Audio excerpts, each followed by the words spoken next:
L'accés a l'estació de metro de Maragall de la línia 4 a la Ronda del Guinardó està tancat per obres.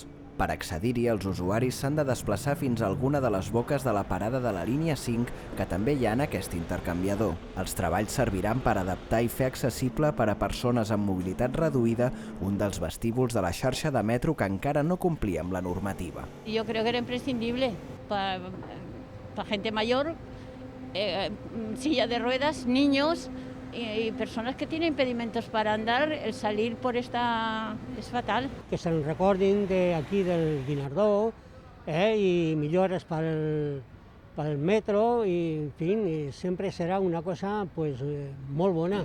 Les obres ocasionen molèsties als veïns, però aquests entenen que són necessàries. També tenen afectació en les botigues i comerços que hi ha, que sobretot perden visibilitat.